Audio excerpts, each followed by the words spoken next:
नमस्कार साथियों, स्वागत है आपका अपने YouTube channel tech non tech classes पर।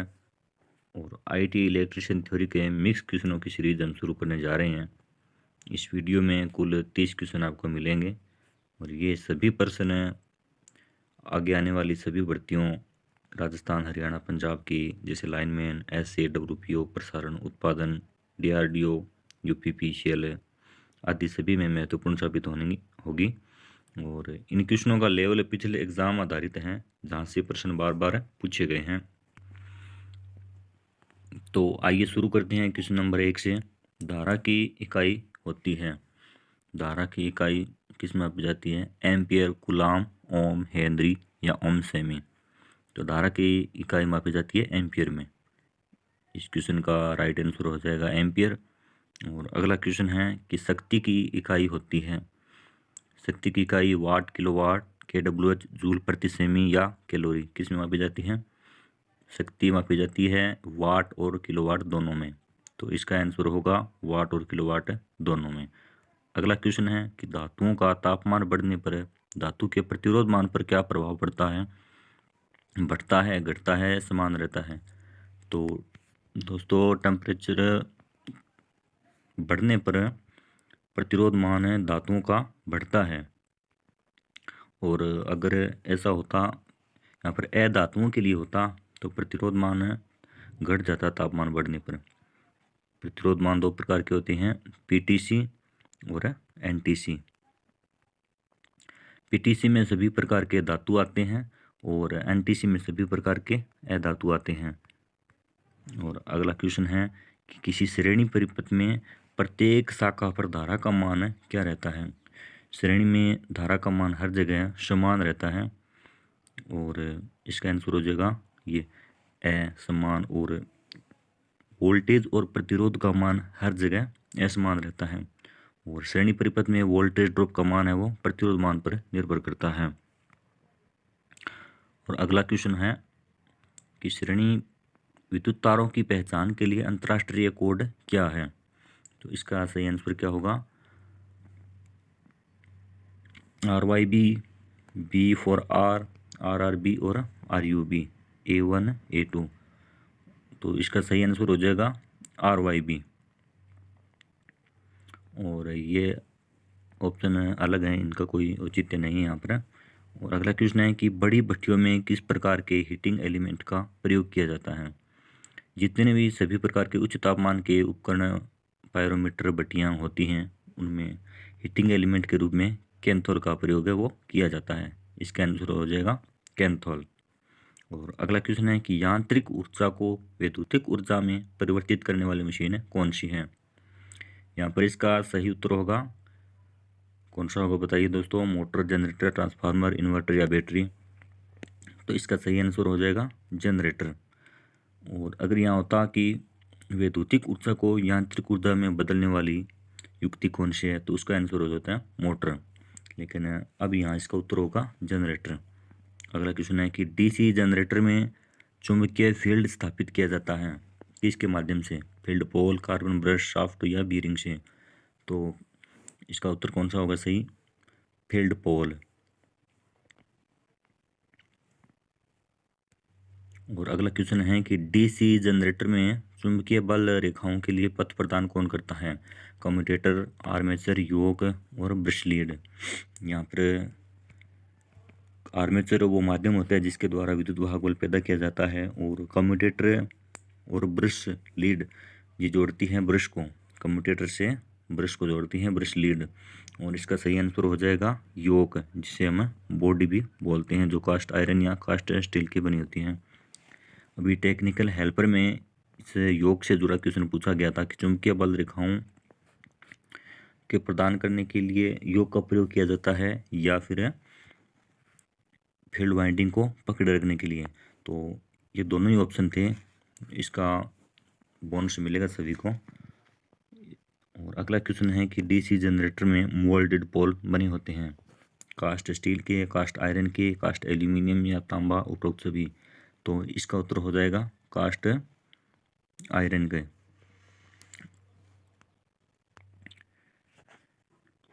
डीसी मशीनों में ये पोल उसी पदार्थ के बने होते हैं जिसकी उनकी बॉडी बनी होती है। छोटी डीसी मशीनों में ये पोल जब बॉडी बनाई जाती है तो उसी समय बनाए जाते हैं, लेकिन बड़े प्रकार की मशीनों में कास्ट स्टील के होते हैं जो अलग से कसे भी होते हैं पेच के द्वारा। और अगला क्वेश्चन है कि डीसी जनरेटर में आर्मेचर की पत्तियां बनी होती हैं। किसकी बनी होती है ये पत्तियां? डीसी जनरेटर में आर्मेचर की पत्तियां बनी होती है सिलिकॉन स्टील की। इसका आंसर हो जाएगा सिलिकॉन स्टील की लेमिनेटेड पत्तियां होती है। और अगला क्वेश्चन हो गया कि एसी को डीसी में बदलने वाली मशीन कौन सी है? इन्वर्टर है, ट्रांसफार्मर है, रेक्टिफायर है या उपरोक्त सभी? यहाँ पर इसका आंसर हो जाएगा रेक्टिफायर। और इन्वर्टर है वो डीसी को एसी में बदलने वाली युक्ति है। और ट्रांसफार्मर म्यूचुअल इंडक्टेंस के सिद्धांत पर काम करने वाली एक स्थैतिक डिवाइस है। इसका आंसर हो जाएगा रेक्टिफायर। और अगला क्वेश्चन है कि डीसी का प्रयोग किया जाता है किसमें? टेलीफोन, रिले, टाइमर, धातु शोधन या सभी में? तो यहाँ पर डीसी का प्रयोग है वो किसमें किया जाता है? उपरोक्त सभी में।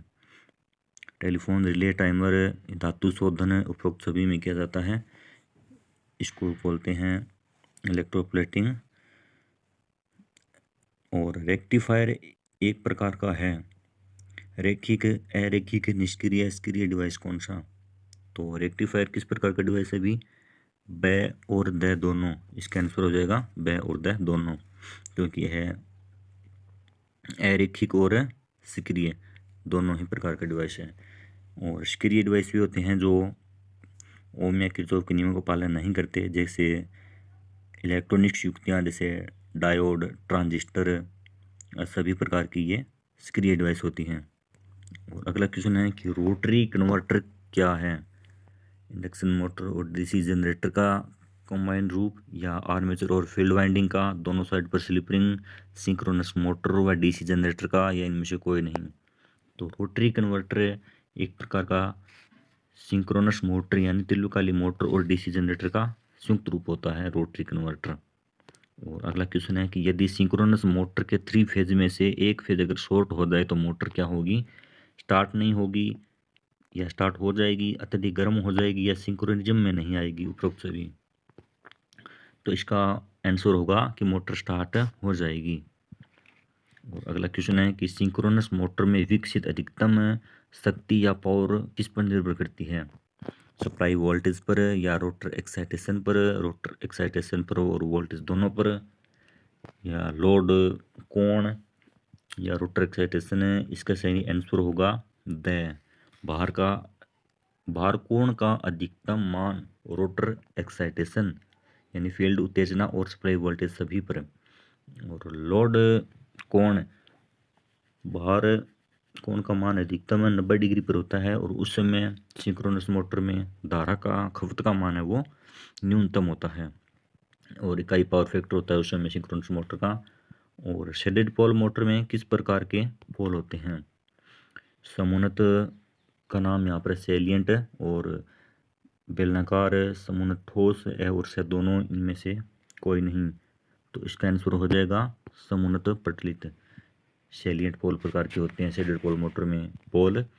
और जिस धारा का मान और दिशा समय के साथ आवर्ती रूप में परिवर्तित होते रहते हैं वह कौन सी है? डीसी धारा, ज्या धारा, चालन धारा, प्रत्यावर्ती एसी और डीसी दोनों। तो इसका हो जाएगा आंसर ज्या धारा, साइन वेव। इसका उत्तर हो जाएगा साइन वेव।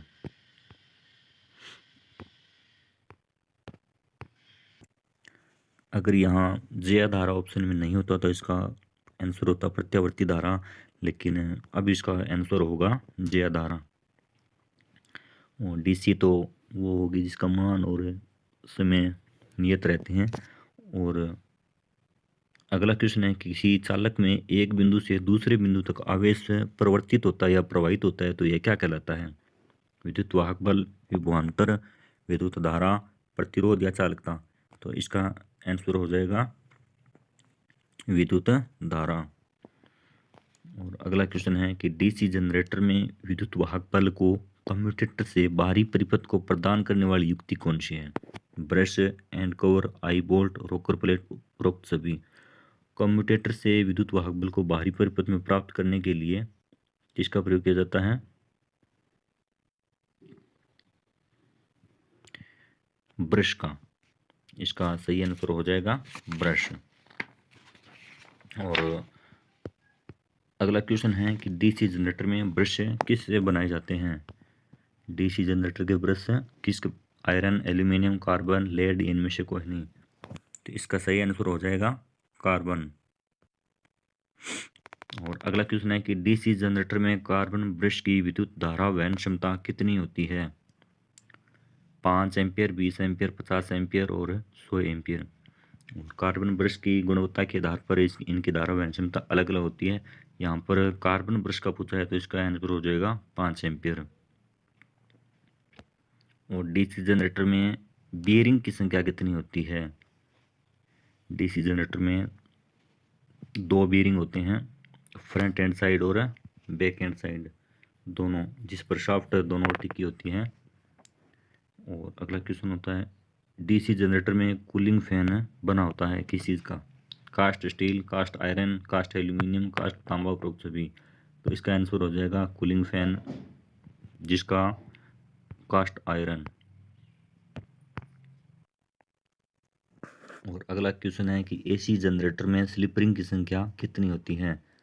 एसी जनरेटर, जिसको अल्टरनेटर भी बोल सकते हैं, इसमें स्लिप रिंग की संख्या होती है 2।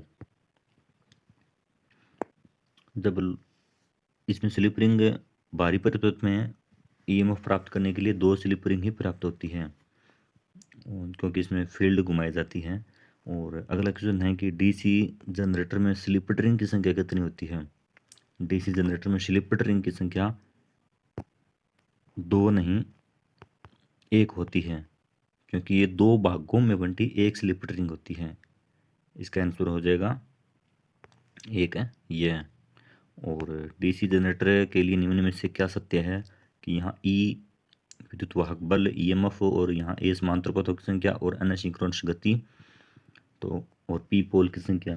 तो डीसी जनरेटर के लिए विद्युत वाहक बल समीकरण है कि ई समानुपाती फाई जेड एन पी बटा 60 इंटू ए। तो इस समीकरण के हिसाब से इसका सही आंसर कौन सा है देख लीजिए, क्योंकि फाई जेड एन पी चारों समानुपाती होती हैं और ये विलोमानुपात में होती हैं। ऑप्शन के हिसाब से यहाँ पर यही उत्तर इसका सही हो रहा है। ई समानुपाती 1 और ए समांतर पथों की संख्या इसके विलोमानुपात में होगी। और अगला क्वेश्चन है कि एक फेज से अधिक सप्लाई को क्या कहते हैं? इसका आंसर होगा पॉलीफेज या बहुफेज, मल्टीफेज भी इसको बोल सकते हैं। एक से अधिक सप्लाई है तो, और इसका आंसर हो जाएगा पॉलीफेज। और अगला क्वेश्चन है कि 2 फेज वाइंडिंग के बीच कोण कितना होता है? और इस क्वेश्चन का आंसर आप प्लीज़ कमेंट में बताइएगा। अगर आपको क्वेश्चन अच्छे लगे हो और या किसी भी प्रकार की इसमें कोई गलती हो गई हो, तो अभी एक शुरुआत है छोटी सी, इसको हम सुधारने का प्रयास करेंगे। आप बताइएगा कमेंट में किस प्रकार की वीडियो लगी, और आपको अच्छी लगी हो तो इसका रिस्पांस दीजिएगा अपने कमेंट बॉक्स में। Thank you.